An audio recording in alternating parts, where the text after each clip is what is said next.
தந்தை, மகன், தூய ஆவியாரின் பெயராலே ஆமென். முதல் வாசகம். உங்கள் கூக்குரலுக்கு செவிசாய்த்து அருள் கூர்வார். இறைவாக்கினர் எசாயா நூலிலிருந்து வாசகம். அதிகாரம் 30.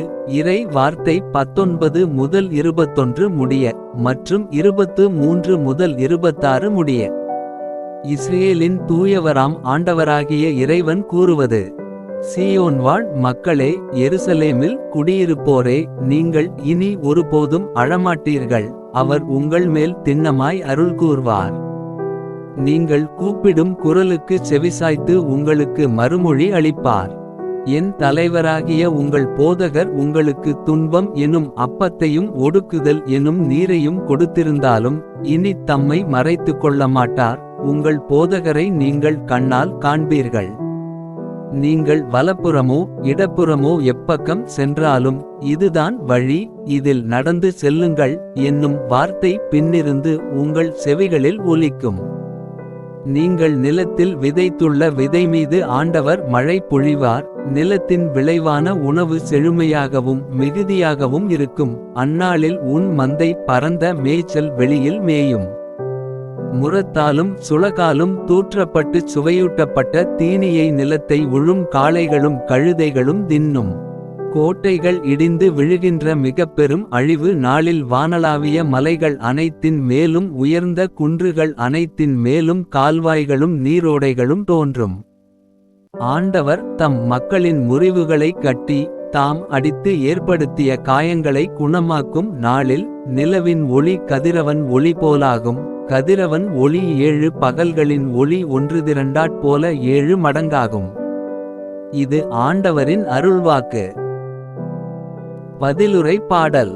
பல்லவி. ஆண்டவருக்காக காத்திருப்போர் நற்பேறு பெற்றோர். நம்முடைய கடவுளை புகழ்ந்து பாடுவது நல்லது.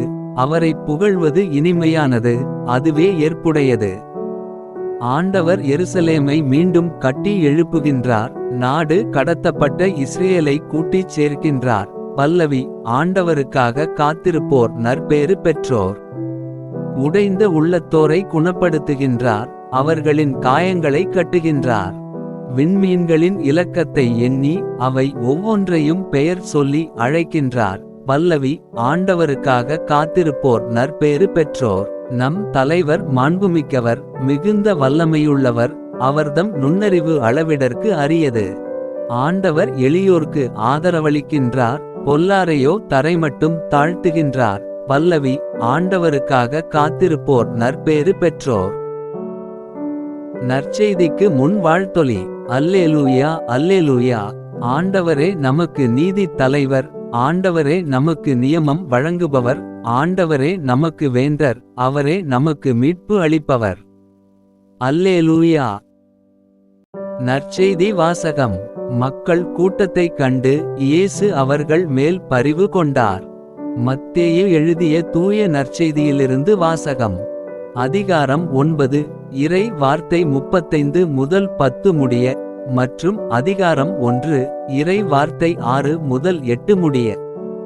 அக்காலத்தில் இயேசு நகர்கள் சிற்றூர்கள் எல்லாம் சுற்றி வந்தார்.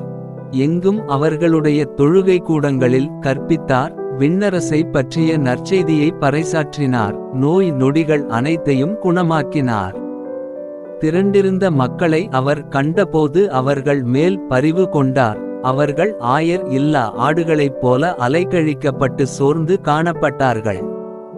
அப்பொழுது அவர் தம் சீடரை நோக்கி, அறுவடை மிகுதி, வேலையாள்களோ குறைவு. ஆகையால் தேவையான வேலையாள்களை தமது அறுவடைக்கு அனுப்பும்படி அறுவடையின் உரிமையாளரிடம் மன்றாடுங்கள் என்றார். இயேசு தம் சீடர் 12 தம்மிடம் வரவழைத்தார்.